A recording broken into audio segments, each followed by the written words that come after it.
pada siri yang lalu saya ada menyentuh tentang hadis yang telah diriwayatkan oleh Urwah Ar-Bariqi tentang kedudukan tawar-menawar di dalam Islam berdasarkan hadis yang telah dikemukakan, yang telah diriwayatkan oleh seorang sahabat tentang bagaimana dia telah diwakilkan oleh Rasulullah untuk membeli seekor kambing yang nilai semasa adalah 1 dinar. Tetapi dengan sebab kebijaksanaan sahabat ini dan pandai dalam urusan tawar-menawar, dia telah mendapatkan 2 ekor kambing dengan hanya 1 dinar, yang ketika itu seekor saja boleh dapat. Kemudian dia telah menjual semula kambing yang dia telah beli 2 ekor, dia telah jual seekor. Kemudian dia telah bawa pulang kepada Nabi SAW seekor kambing dan juga 1 dinar. Dan Rasulullah memuji dia dengan mengatakan, awak ni kalau ambil tanah pergi jual pun untung, boleh buat duit. Ini bermaksud yang pertama adalah tawar-menawar dibenarkan. Dalam Islam dibenarkan tawar-menawar, hukumnya adalah harus. Nak tawar-menawar pun tak apa, tak mau tawar pun tak apa. Tapi ikut keadaan tempat, ikut keadaan barang yang menjadi adat di sesuatu tempat. Dia sesuatu tempat ini kita kena ambil hukum, kena ambil kira juga keadaan ataupun situasi di satu-satu tempat. Kerana hukum ini kadang-kadang terkesan dengan persekitaran, kadang-kadang terkesan dengan uruf ataupun keadaan masyarakat setempat. Maka sebab itu ulama fiqh menyimpulkan bahawa al-'adatu muhakkamah, adat bagi sesuatu tempat itu menjadi hukum. Maka biasanya di tempat kita tidak berlaku tawar-menawar pada makanan. Contoh, time saya nak bayar, dah makan lah, kira-kira kena bayar RM100. Lalu saya kata, minta kurang lah, boleh RM50 boleh kot, RM80. Berlaku ataupun tidak tawar-menawar dalam makanan? Tak. Setelah dilihat uruf semasa keadaan setempat, tempat kita tidak berlaku tawar-menawar dalam bab makanan. Selain daripada makanan, ada nego, ada berlaku tawar-menawar. Tapi bab makan, contoh dia kena bayar nasi goreng kampung RM5, minta kurang boleh tak? RM4, RM3. Maka benda ni tak berlaku. Bukan uruf kita, bukan keadaan masyarakat kita begitu. Sebab tu saya katakan tadi, tawar-menawar dibenarkan, tetapi mengikut keadaan dan juga mengikut uruf setempat. Mungkin orang itu akan pelik bila kita tawar, minta kurang nasi goreng kampung. Jangan pelik, apa ini datang daripada mana ni? Itu yang pertama.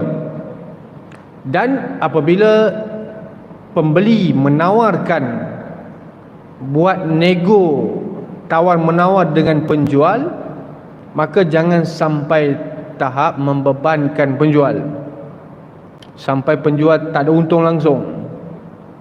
Modal dia RM50, kita minta kurang RM50 juga, itu tak balik modal. Modal RM50, kita minta kurang sehingga RM30, itu makan modal. Dan agama juga tidak menetapkan berapa persen keuntungan boleh diambil.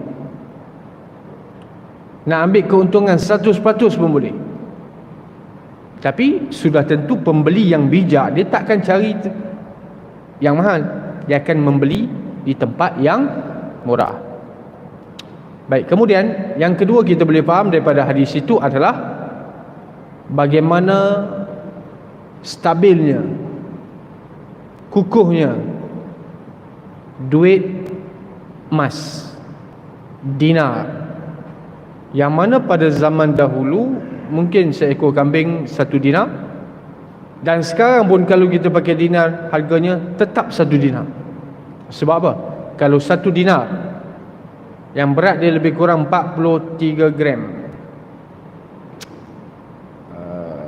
43 gram ataupun tak ingatlah saya bilangan yang tepat. 1 dinar 4 bukan 43 gram, 4,3 gram. 43 gram berat tu. 4.3 gram ataupun 4.2 lebih kurang. Nilai sekarang mungkin dalam 1,300 1,400 ringgit. Dan harga kita beli kambing sekarang pun 1,000 lebih juga. Betul? Stabil. Duit emas zaman dulu seekor kambing pun, ini bagaimana kita nak faham teori seekor kambing 1 dinar sebenarnya berlaku. Bukan teori, semata-mata teori, memang berlaku. Sebab kalau sekarang pun 1 dinar pun lebih kurang 1,300 juga. Kambing sekarang kalau kira kilo, sekilo 33 ringgit. Kalau berat purata kambing itu 35 kilo, 1,000 lebih juga kan, 1,300 1,400 juga. Itu nilai semasa kukuh dan juga stabil. Sebab nilai yang ada pada shilling emas tu, dia ada nilai tersendiri. Maksudnya nilai itu memang melekat dekat duit itu, memang ada dekat duit itu. Tak ditelan zaman. Emas ini zaman bila pun laku. Tapi duit ringgit contohnya, 200 tahun lagi akan datang, kita pakai duit RM50 bayar. Macam Ashabul Kahfi, tidur berapa tahun? 309 tahun mengikut kalender Masihi. 309 tahun mengikut kalender Hijrah, 300 tahun kalender Masihi. Sebab dalam Quran Allah Subhanahu Wa Taala sebut 300 tahun kemudian ditambah 9. Sebenarnya apa ya? Ni saya nak cerita sikit. Sebenarnya apa yang Tuhan nak sampaikan di sebalik 300 kemudian ditambah 9? Bukan semata-mata 309 tahun. Siapa yang mengira 300 tahun pun betul, siapa yang mengira 309 tahun pun betul. Sebab apa? Sebab kalau pakai kalender hijrah, hijrah ni hitungannya mengikut hilal, mengikut bulan. Dia panggil lunar. Kalau kiraan Masihi, dia mengira mengikut matahari, dia panggil solar. Maka biasa dia akan lari sikit lah, beberapa setahun dia tu dia ada 365 hari. Perbezaan antara kalender hijrah dengan kalender Masihi beza dekat poin belakang tu, poin berapa jam. Maka setiap 100 tahun dia akan lebih 3 tahun. Setiap 100 tahun Masihi dia akan lebih 3 tahun mengikut hijrah. Maka 300 tahun Masihi bersamaan 309 tahun hijrah. Siapa yang umurnya 30, maka dia akan lebih setahun. 30 mengikut kalender Masihi, maka umur dia sebenarnya mengikut Islam adalah 31 tahun. Siapa yang berumur 60 tahun, maka mengikut kalender Islam dia adalah 62 tahun. 66 tahun. 66 tahun. Siapa umur 60, maka sebenarnya dia adalah 66 tahun. Maka sebab tu Tuhan sebut 300 tambah 9, bukan 309. Siapa yang kira 300 tahun pun betul, kerana dia ikut matahari.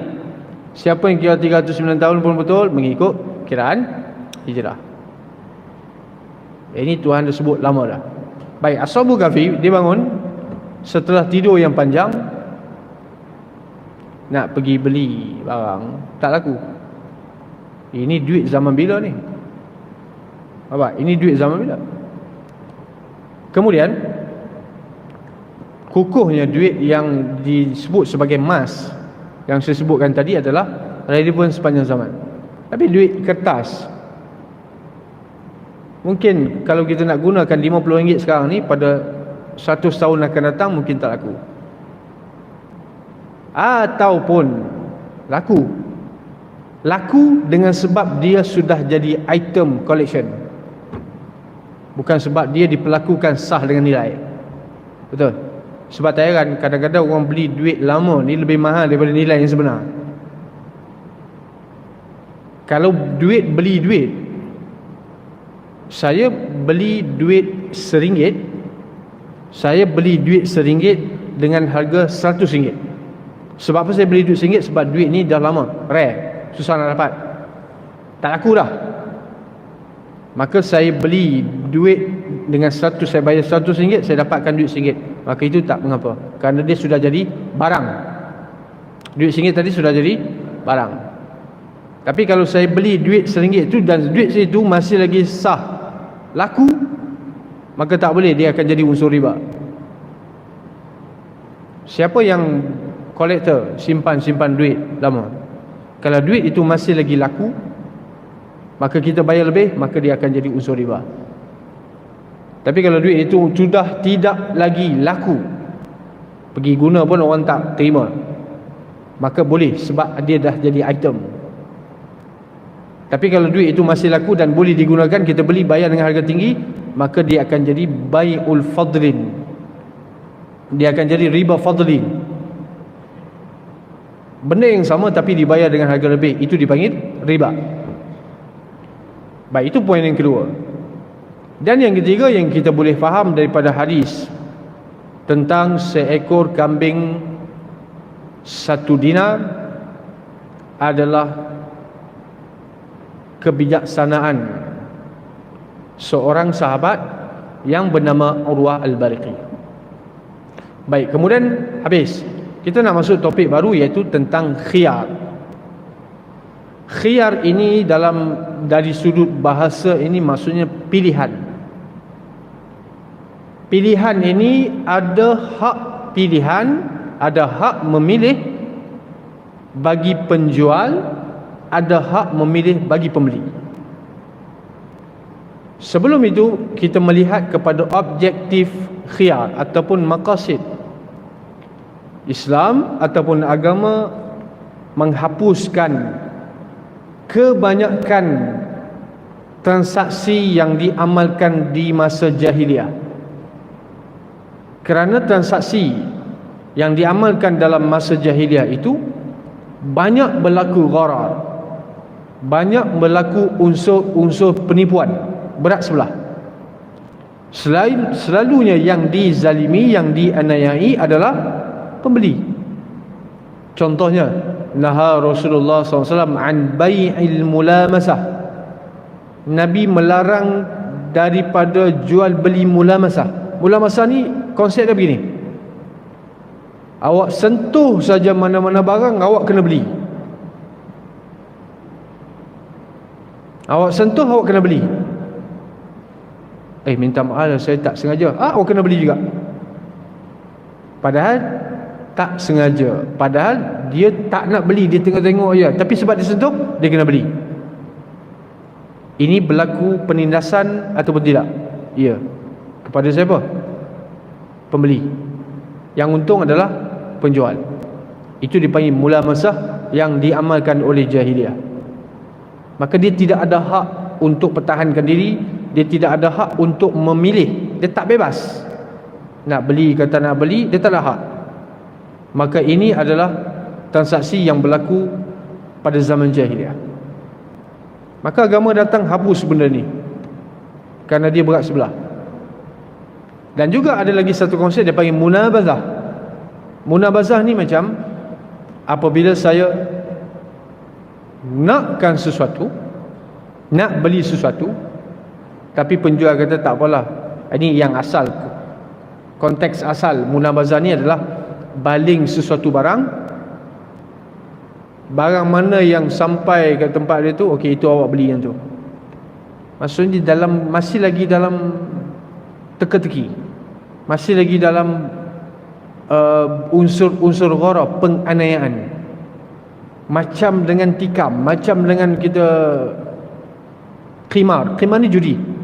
Contoh lain, saya masuk pertandingan memancing, contoh saya masuk pertandingan memancing, yuran penyertaan RM100, contoh.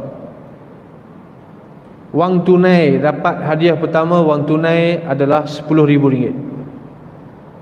Setiap seorang peserta kena bayar RM100. Hadiah pemenang pertama adalah RM10,000. Pemenang kedua tak dapat apa, tiga tak dapat. Jadi semua merebut untuk dapat nombor satu. Dan hadiah RM10,000 itu bukan daripada penganjur. Hadiah RM10,000 itu bukan daripada penganjur, tapi hadiah RM10,000 itu adalah daripada wang penyertaan. Maka ini dipanggil qimar, ini dipanggil judi. Ini dipanggil judi. Apa maksud judi? Pertaruhan yang tak pasti. Pertaruhan yang tak pasti. Menang dapat, kalah tak dapat apa. Saya pun masuk. Bila saya masuk, tak dapat, kalah. Bukan kalah sebab ikan saya kecil, tak dapat langsung. Maka ini dipanggil unsur perjudian. Ada perbezaan tak dengan orang main judi secara fizikal? Memancing ni, kalau kita tengok, ni bukan judi, ini mancing ikan. Okey, yang judi itu bukan semestinya fizikal. Yang judi itu adalah konsep. Kena faham? Apa beza dengan orang main judi secara fizikal? Ada pergi kasino, dia bertaruh RM10,000, confirm dia menang lah? Dia yakin dia menang lah? Adakah pasti dia menang 100%? Tak, dia pun gantung nasib juga. Jadi sesuatu perkara yang tidak diketahui sama ada dia dapat atau tidak, maka itu dipanggil qimar, judi. Jangan kita faham judi itu adalah memang fizikal dia judi, masuk kasino baru judi. No, konsep dia. Sama juga orang pergi main nombor, tikam nombor, pasti ke dia dapat?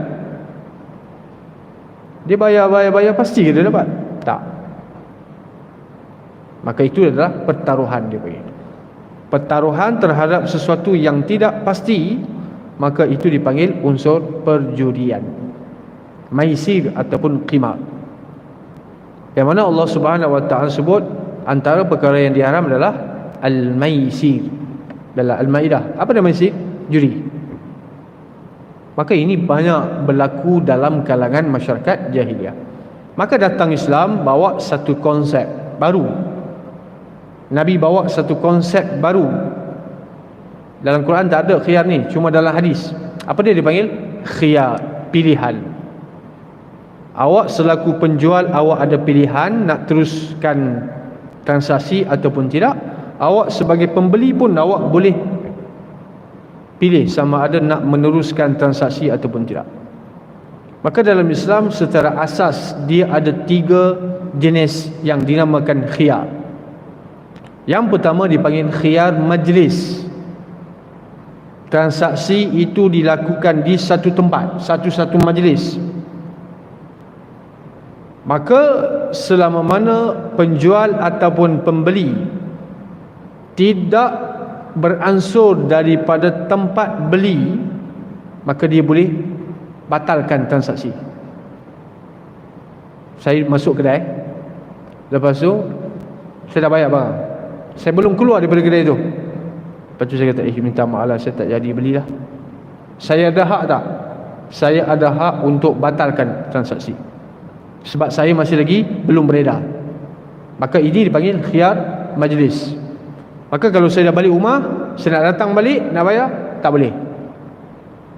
Itu dipanggil khiyar majlis. Yang kedua dipanggil khiyar syarat.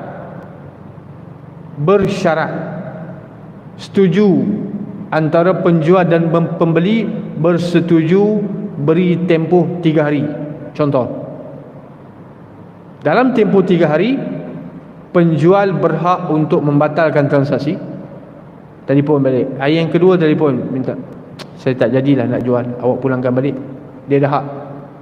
Pembeli pun, saya minta maaf lah, saya tak jadi nak belilah. Okey, saya nak pulangkan balik. Maka kedua-duanya mempunyai hak dalam tempoh yang tertentu. Itu dipanggil syarat. Yang ketiga, khiyar aib. Apabila berlaku kerosakan pada barang yang kita beli, berlaku kerosakan barang yang kita beli, dan kerosakan itu berlaku setelah kita beli, bukan kerosakan yang dah lama, yang sebelum kita beli, itu penjual yang tanggung. Kalau kerosakan itu berlaku setelah kita beli, kita yang tanggung. Ini adil. Contoh, saya beli barang, kemudian saya beli handphone, baru beli kan, iPhone berapa, 14, 15, baru beli. Tak sampai lagi pakai 2-3 hari, pecah, jatuh, skrin pecah. Kemudian saya pergi kepada penjual, saya cakap, minta maaf ni, saya skrin pecah ni, macam mana nak buat ni? Skrin pecah ni, siapa yang boleh pecah? Saya boleh pecah, awak tanggung lah. Kecuali dalam waranti, itu kita bahas lain. Waranti itu lain. Waranti itu sebenarnya adalah khiyar syarat. Dan aib yang dimaksudkan itu adalah mesti dalam tangan penjual. Kalau kecacatan, kerosakan itu berlaku pada tangan pembeli, pembeli yang tanggung, penjual tak tanggung. Dan unsur-unsur ini bagi mengelakkan berlaku penipuan, supaya penjual berpuas hati dan juga pembeli berpuas hati. Ini objektif maqasid syariah di sebalik adanya konsep dan hukum khiyar di dalam jual beli. Sama juga kalau kita beli makanan. Kalau beli yang suatu yang tak pasti ni, masalah juga kan. Kita beli durian, mahal tu kan. Durian bukannya kilo longgok, kilo paling mahal berapa? Sekilo 100 lebih pun ada. Sekilo katakanlah 150. Musang King grade A 150 sekilo. Tapi Musang King ni confirm elok lah. Contoh kita ambil durian kampung, durian kahwin, balik dah lah bayar, kita beli RM100, dapatlah 4 biji 5 biji. Balik rumah, satu ulas pun tak boleh makan. Satu ulas pun tak boleh makan. Kemudian kita pergi kepada penjual, bawa bukti, tunjuk semua, jangan buang. Tunjuk ini satu ulas pun tak boleh makan. Saya beli RM100. Maka penjual kena ganti balik. Penjual kena ganti balik. Sebab itu, kalau kita reda beli dengan timbang tanpa koyak dulu, kalau hilang bukti, kita yang tanggung. Maksudnya kita setujulah. Tapi saya pernah beli durian yang telah dipack. Dia dah koyak, dia pack kan. Yang atas tu dia letak yang elok. Ini saya beli. Yang atas tu yang elok, cantik. Yang bawah keras, mangkak, tak boleh makan. Saya beli RM40. Satu pack tu RM40. Boleh makan satu ulas saja. Lagi 5 ulas tak boleh makan. Satu ulas boleh makan. Saya pergi kepada penjual, saya cakap semalam saya beli, saya dah buang lah. Saya dah buang pun tak boleh makan kan. Esok saya beritahu penjual, tak boleh, satu las saya boleh makan. Lepas tu dia cakap, mana dia? Dia cakap, saya jual semua elok-elok punya. Malah nak bertekak, tak apalah. Kan? Malah nak bertekak panjang, tak apalah, halal lah. Penjual perlu jujur, perlu amanah. Dalam hadis Nabi SAW masuk ke dalam pasar, Nabi kata, wahai penjual, peniaga-peniaga, hendaklah berlaku jujur, hendaklah berlaku amanah, kerana kamu lebih dekat dengan neraka. Macam mana bukti kata lebih dekat dengan neraka? Wailul lil mutaffifin allazina idza iktalu 'alan nasi yastawfun. Ayat dalam surah Al-Mutaffif ini, apa maksud mutaffifin? Ancaman kepada peniaga yang suka menipu di dalam timbangan, menipu dalam sukatan, menipu dalam perniagaan. Itu dipanggil mutaffifin. Celaka bagi orang yang menipu. Jadi sebab tu Nabi kata lebih dekat dengan neraka. Kemudian satu bab hadis dalam bab khiyar, hadis yang telah diriwayatkan daripada Abu Hurairah radhiyallahu taala anhu, Nabi kata, man aqala musliman aqalahu Allahu asratahu. Hadis Abu Daud dan Ibnu Majah. Nabi kata, man aqala musliman, siapa yang menerima barang yang dikembalikan oleh orang lain, orang tu muslim, maka Allah Ta'ala akan angkatkan, Allah akan ampunkan kesalahan dia. Begini, satu konsep dalam muamalah dia panggil iqalah. Iqalah begini, saya beli barang, kemudian saya menyesal saya beli, menyesal beli, ataupun dimarah,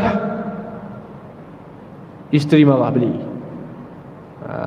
Ini biasa yang ni lah, yang kedua lah kan. Beli-beli, balik-balik, bini marah. Jadi pun serabut, tak mau dengar bebel panjang sangat. Dia pergi balik kepada penjual. Ini tanpa ada khiyar. Khiyar dah habis. Waktu khiyar, waktu pilihan itu dah habis. Ini atas budi bicara saja. Pergi kepada penjual, cakap elok lah, cik, saya ni sebenarnya salah beli ni, saya tak perlu lagi barang ni. Nak cakap bini bising malu. Dia cakap, saya salah beli, saya sebenarnya tak terdesak sangat nak beli barang ni. Agak-agak kalau penjual itu bukan Islam, dia bayar balik tak? Jangan harap nak dapat balik 1 sen pun. 1 sen pun tak dapat kalau bukan Islam, majoriti. Tapi Nabi SAW sebut sini siapa dia? Muslim. Muslim dia ada toleransi lagi, sebab dia tahu dosa pahala, dia tahu kelebihan afdal ataupun tidak. Nabi kata, siapa yang menerima barang yang dipulangkan semula kepada dia atas sebab orang tu menyesal, orang tu kena marah dengan mak bapak dia, kena marah dengan bini dia, maksudnya bukan sebab barang tu rosak, bukan sebab dalam tempoh khiyar, tak, ini sebab peribadi, dipulangkan sebab peribadi, dan peniaga tu terima, tak apalah, okey, nak ambil duit awak balik. Kalau boleh buat macam ni, Nabi kata Allah ampunkan dosa peniaga tu.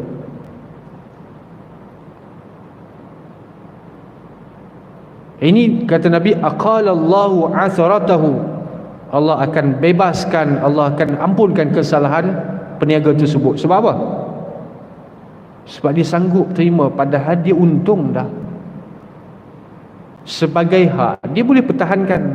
Dapat sebagai peniaga, dia ada hak. Awak dah beli, betul lah, peniaga tu betul lah, peniaga tak salah. Kalau peniaga tidak menerima balik barang tu, dia tak salah. Sebab apa? Sebab waktu khiyar dah habis. Awak dah keluar daripada kedai ni, tak boleh. Sebab tu kalau kita beli barang, contoh kita beli iPhone dengan harga RM3,000, contoh, keluar kedai, masuk kedai balik, jual, dapat RM3,000, dapat balik RM2,500. Tu pun nasib cepat yang turun harga. Cepat turun harga dikira apa? Dikira berpindah tangan. Maka orang yang nak beli, dia akan jadi pembeli yang kedua. Walaupun benda tu baru, tapi dia akan nama apa? Pembeli yang kedua, dia akan nama second hand. Walaupun benda tu baru, tapi dia akan bagi second hand. Tangan kedua yang beli. Maka harga akan automatik akan tinggi ke akan rendah? Akan rendah, akan turun. Tak payah berdebat lah. Awak cakap lah, saya baru beli, saya baru keluar daripada kedai, tak sampai 10 minit. Tak, dia akan turun, dia akan drop harga. Biasa mana-mana macam tu. Maka tadi, kalau selaku Muslim, dia kata tak apalah, sebab awak pun dah cerita awak memang tak perlu, awak menyesal beli, awak tak perlu pun barang ni lagi, maka saya betul langsung. Ini dipanggil, sebenarnya kalau penjual itu tak pulangkan balik duit pun tak ada masalah, dia betul, dia tak salah apa pun. Tapi atas sebab dasar apa? Ihsan,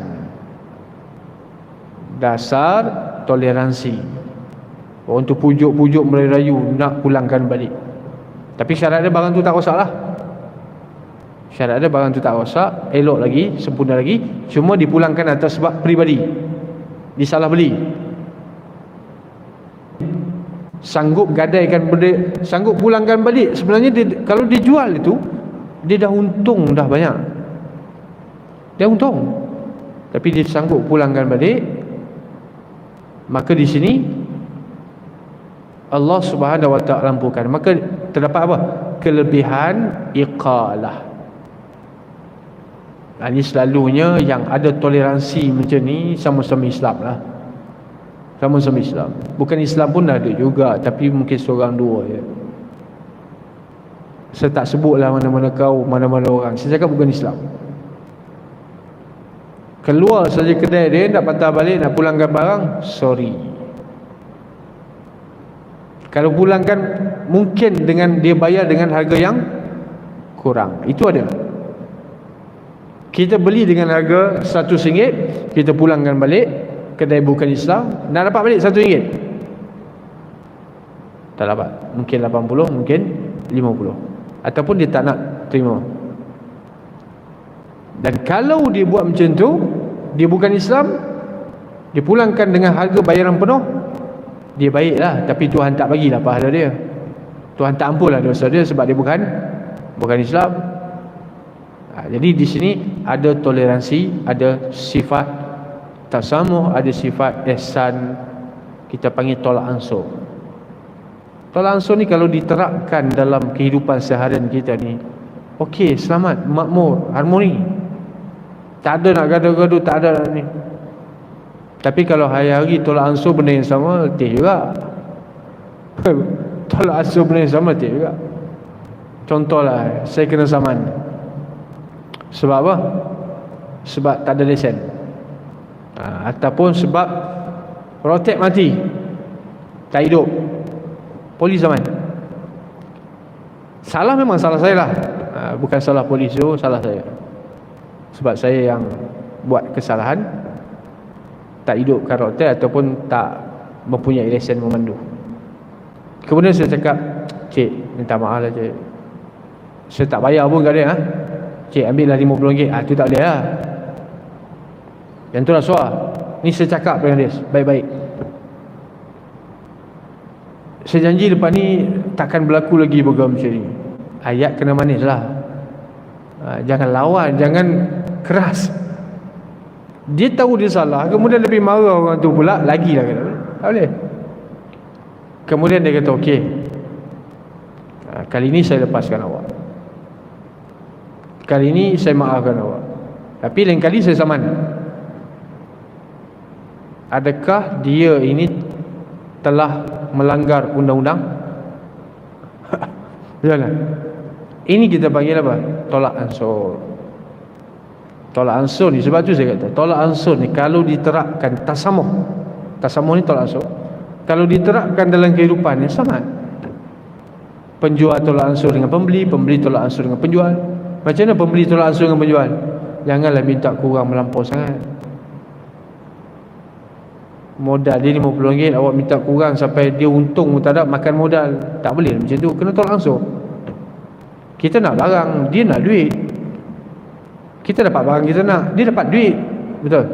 Masing-masing dapat habuan masing-masing. Itu dipanggil antaradim minkum illa an takuna tijaratan antaradim minkum. Jangan ambil hak orang lain dengan cara batil, dengan cara tak betul, dengan cara curi dan sebagainya, kecuali berlaku transaksi di antara kamu dengan cara redha satu sama lain. Saya redha, saya dapat barang ni, saya setuju, saya puas hati dapat barang, maka saya sanggup bayar. Selalu orang bila dia nak dapat barang yang dia nak, maka harga itu tak jadi isu bagi dia. Sebab tu orang sanggup beli barang mahal. Sebab apa? Sebab dia nak. Bukan dia dipaksa, tak. Orang beli handbag sampai puluh-puluh ribu sebab dia nak. Betul? Sebab dia nak. Dia nak apa agak-agak? Dia beli bag ke dia beli jenama? Dia beli bag ke dia beli brand? Brand tu yang mahal. Bag tu sama dengan bag-bag lain juga. Sebenarnya kita bayar untuk brand, bukan kita bayar untuk physical bag tersebut. Macam itulah benda-benda lain juga. Kita bayar untuk jenama. Maka branding ni, sebab tu orang nak sangat buat branding. Sebab boleh buat duit. Ini tak salah, tak ada masalah. Sebab dia nak, dia sanggup bayar. Dia nak sanggup bayar dan dia berpuas hati dengan bayaran dia. Tak apa, dia dah duit. Ini sampai dia nak barang yang dia nak, tapi dia hutang orang, dia pinjam duit orang. Ini tak betul, ini tak cerdik. Dia nak beli dengan barang yang harga RM30,000,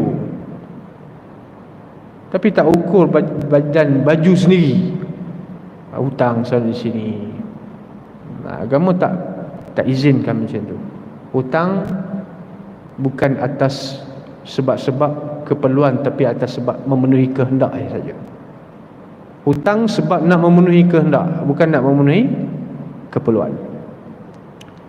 Baik, kemudian apabila kita faham konsep ataupun maqasid objektif khiyar dalam Islam, maka khiyar ini bagi menafikan, menolak penindasan yang posibilitinya boleh berlaku kepada penjual ataupun pembeli. Tapi pada zaman jahiliah kebanyakannya yang untung penjual. Pembeli tak untung-untung, sampai kiamat pun tak akan untung. Dia banyak konsep-konsep. Bila kita sebut jahiliyah, bukan maksud bodoh. Ini ada, sebelum ni saya ada ketengahkan maksud jahiliyah. Jahil bahasa Arab bodoh, tapi bila sebut jahiliyah bukan bodoh. Jahiliyah adalah satu zaman yang mana mereka ni tidak membawa ataupun tidak mengikut Islam. Maka mereka berhak untuk dinamakan sebagai jahiliyah, iaitu orang yang tidak bertamadun, orang yang tidak berperangai dengan perangai yang dibawa oleh Islam. Maka orang itu dipanggil jahiliyah. Ada berlakulah contoh sahabat Nabi yang nama Suhaib Ar-Rumi. Ada berlaku konflik dengan Bilal. Dia pernah menghina Bilal, dia pernah kutuk Bilal sebab fizikal Bilal bin Rabah. Fizikal Bilal bin Rabah ni semua orang tahu. Bilal bin Rabah ni hitam sungguh lah. Sampai dalam sejarah, dalam riwayat mengatakan nampak mata dengan gigi je. Negro, dia orang kulit hitam, orang Afrika, Habsyah. Suhaib Ar-Rumi ni dia smart, dia handsome. Maka Suhaib membeli Bilal. Maka Bilal adukan perkara ini kepada Nabi. Nabi panggil Suhaib Ar-Rumi. Nabi kata, dalam diri kamu masih ada perangai jahiliah. Dalam diri kamu ada perangai jahiliah. Dalam istilah sekarang kita panggil body shaming, menghina, mengutuk fizikal seseorang. Hukum dia adalah salah. Undang-undang pun salah, agama pun salah. Undang-undang ada kan? Tak, tentang body shaming ada undang-undang.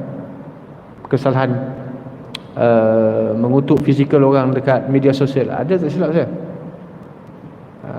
Kemudian Suhaib Ar-Rumi ini dimarahi oleh Nabi kerana dalam diri ada perangai jahiliah. Perangai jahiliah? Kasta. Perangai jahiliah adalah melihat kepada fizikal. Maka Suhaib ini minta maaf kepada Bilal dan mengatakan bahawa tapak kaki Bilal ni lebih mulia daripada muka dia. Itu adalah dia menyesal sebab tingkah laku dan juga sikap dia. Wallahu ta'ala a'lam. Bismillahirrahmanirrahim. Allahumma atina rahmatan min 'indika wa 'allimna min ladunka 'ilman. Rabbana atina fid dunya hasanah wa fil akhirati hasanah wa qina adzabannar. Sallallahu alaihi wa sallam. Alhamdulillah rabbil alamin.